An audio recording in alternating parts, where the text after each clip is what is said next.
Hey everyone, I thought I'd just record a video from Juneau, Alaska. While I'm here, I know I don't do videos very often, but I thought I would and do a little bit of a walk and talk and show you what this looks like.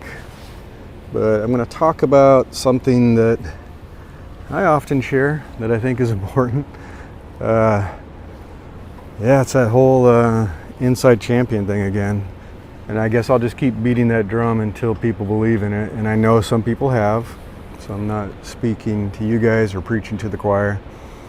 Some of you use it and have had success, and you know exactly what I'm talking about. But I had a recent event which reminded me how important it is. It's a tough market. It's a tough job market out there. And I apologize for some road noise. I'll pause here and just wait. Like I said in another video I just recorded, you don't realize how noisy even a little city like this is. I think there are about 35,000 people in Juneau until you try to record a video and walk around. And we might see the local bear that lives down here, but maybe not. You can see where they crawl out. Yeah. Anyway, I'm going to go up over this bridge up here. I don't know if you can see down to the channel. There's a cruise ship down there, which is a blessing and a curse for this city. Tourist money is important, but it also makes things a little challenging living here. Yeah, it's a tough job market. I know people are struggling. I know some people have been looking for work and interviewing for almost 2 years now and still not able to find something, which is kind of crazy. Definitely the market's cooled. A lot of reasons for that. There's stuff that's going on economically, definitely in the US, a little bit worldwide. There's stuff that's happening in the tech industry that's affecting not just tech, but everybody. So AI is changing things. Whether you could say AI is directly taking jobs or not, everybody's like, no, it's not. Well, if it's making people so efficient that they don't need to hire the 10 people they were considering hiring, then it's not taking a job per se, but it's not creating the 10 jobs that would have been created. And we know that. We know that's happening. There are junior level positions that are just disappearing because a more senior employee is able to use AI to scale themselves and do the job of 10 people. And I've heard this directly from the person who's doing it. So I know it's happening. Regardless, tough market. Tough market. And I think I shared this recently that I think there's a two-pronged approach. One is to apply at scale. So yeah, use tools. There are AI tools that help you see listings extremely quickly as soon as they're available, faster than you'll see them show up on LinkedIn jobs, and apply to those very quickly. So you can fill out your resume information, a bio, link it to your LinkedIn, give them an idea of what you're looking for a position, your next role, and it will automatically apply for you very quickly and at scale. So you could be applying to 100 or 200 jobs a week with not a ton of effort, not as much effort as it would be to do it manually. So feel free to do that, and it may work.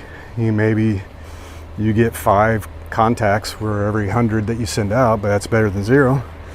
And those numbers are kind of like that. That's what I've been hearing, is that it's like people getting 5 recruiters reaching out for every 100 applications that they sent out. And obviously your mileage may vary depending on who you are, how in demand you are, the role that you're seeking, et cetera, et cetera. But I do know somebody looking for a VP position because they are a vice president and with a lot of experience. And they've been looking for 2 years. 2 years. So yeah, do that. That can work. And once you get everything configured, it doesn't take a lot of additional effort. Great. I am still going to tell you to create a list of your top 10 most desired roles and employers. That's kind of your dream that you really want to put the effort into. You're not going to just automate that and let AI make a mistake or hallucinate and add information to your resume that really shouldn't have been there and lose your chance at that job. You're going to want to hand tune that relationship with those 10, because you can do that. You can craft that experience and manage 10 different communication channels with highly desirable jobs, right? So I saw this happen recently where someone I know was looking for a job, and they knew somebody who was, an inside champion, very much a champion for this person. So they were willing to vouch for them and explain to the hiring manager that this was a good choice, a good decision to hire this person. And if I remember correctly, they didn't even have to do an interview. I'm gonna wait till this plane goes over.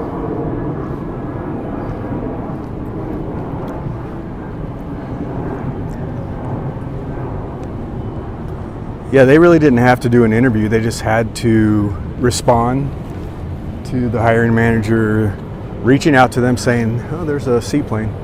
Look. No, I swear I don't have ADHD. Okay, yeah, I do. Seaplane. They're cool. They just had to say, yeah, I'm interested. I'd like to take this job. That's really all they had to do. And then they're doing the application process. So filling out the paperwork right now. And I think they're going to start, let me think, what day? Monday. They're going to start on Monday. Very fast process. No interview. Fill out the paperwork, start on Monday. Contrast that with people that I know went through 6 months of interviews to get a job at Google. And people who've done that for 6 months and didn't get a job at Google. That's right. Because they didn't know anybody in the company. And those companies have very strict policies, right? Very strict hiring policies. So it changes depending on who you're wanting to work for, obviously. But this inside champion thing absolutely works. My God, I don't know how many times I have to explain this. And I know I say it to people like, is there a way to do this without networking, without talking to people? It's like, do you want a job or not? Yeah, there isn't a way to do this. You don't build relationships with people by avoiding communicating with them.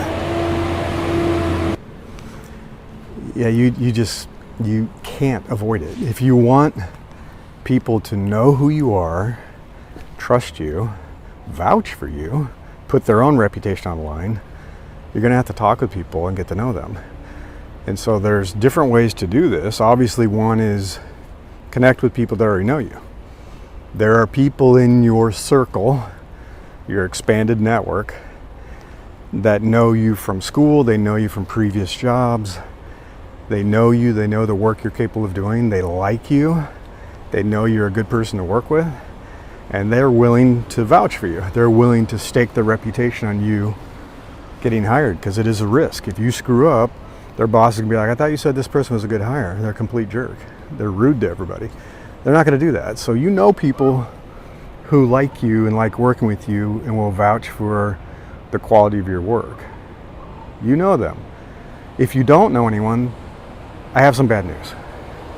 Maybe no one has been brave enough to tell you this yet, but maybe you are not a great person to work with. Maybe you are rude, maybe you're condescending, maybe you're lazy, maybe you're just not that good at your job.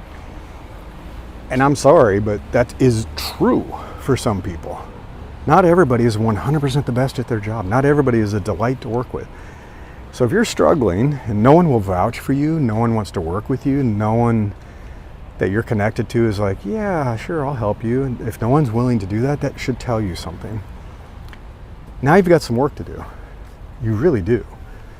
You need to work on yourself, invest in your skills, build your knowledge, improve your reputation. I wrote an article about repairing your reputation after it's damaged. It's time for some introspection. And I had somebody I know like this, where they're like, nobody wants to work with me. I keep getting fired. No one wants to help me out. And I said, let's talk about what you're actually like to work with. And we dug into it. It's like, it sounds like you're incredibly rude. Like, you don't collaborate well. You're mean to people. And you're not good enough to pull that off.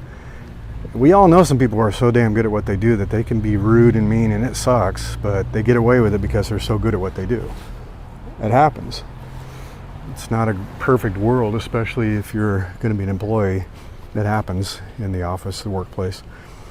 So yeah, they need to work on themselves and rebuild relationships and get to a point where people do want to work with them. But I hope that's not the case with you. I hope you're good at what you do. People like working with you. You have people who are connected to you that would like to work with you again.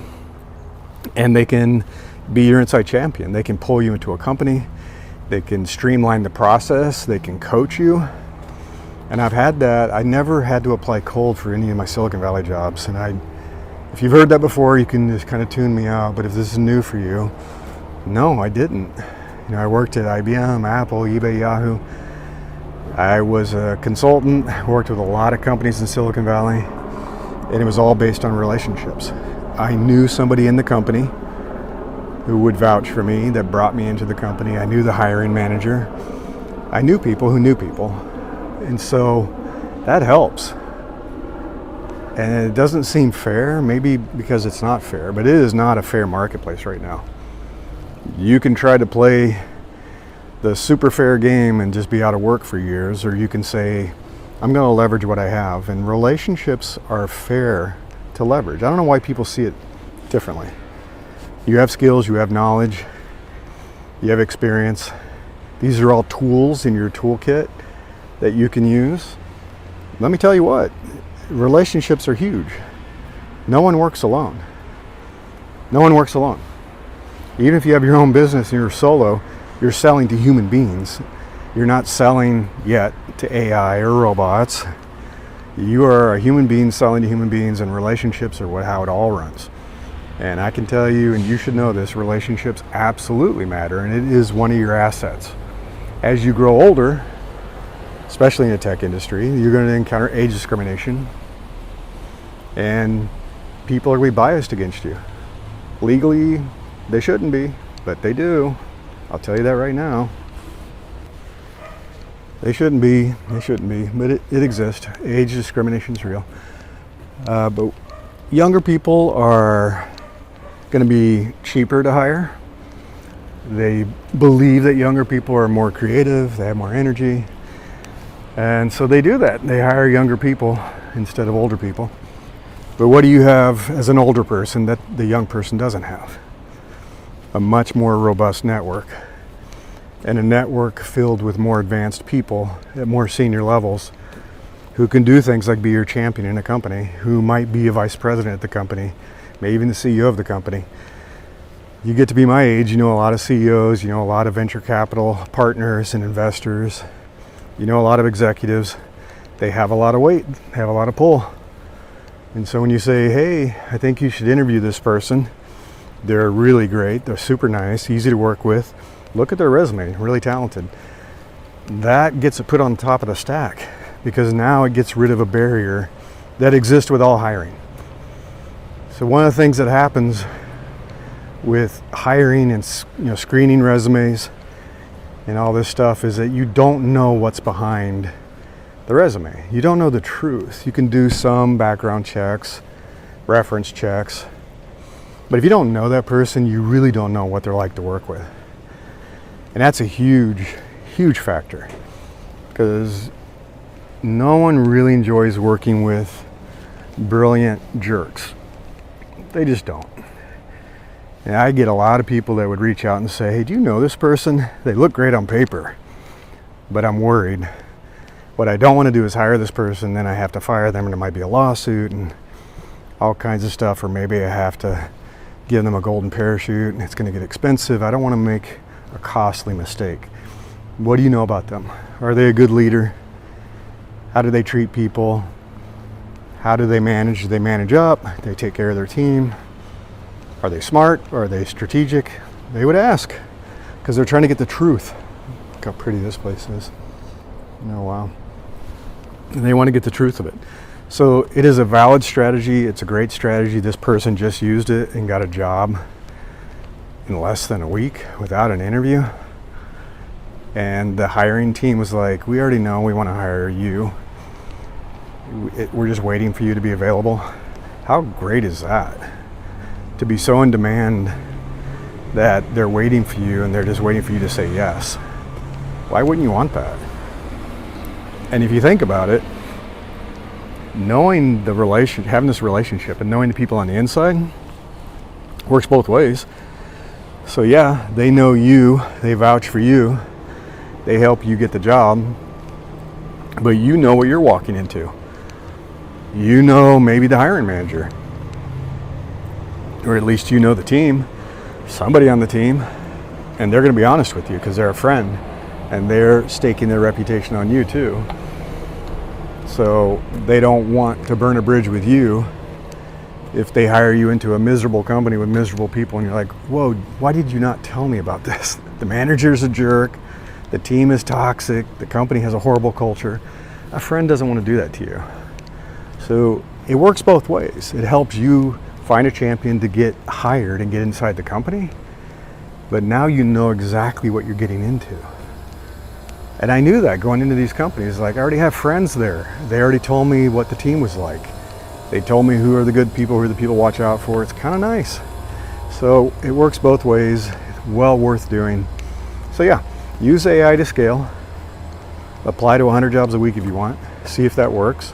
But at the same time, create your top 10 list and curate it, manage those relationships, and find people that can help pull you into the company and get you hired and make that whole process a lot easier. So yeah, that's basically all I wanted to share with you. I'll say goodbye. This is their version of Whole Foods here. I'm gonna go get something. All right. So yeah, I'll be in Juneau for the rest of the month. I'm online a little bit, not a lot, because I'm doing a lot of hiking and going places where there's no signal. So I'll check in as much as I can. So if you have any questions, you want to set up a free call, you want to talk with me, you can go to newsletter.invinciblecareer.com. You can always find a way to get in touch with me. All right, take care.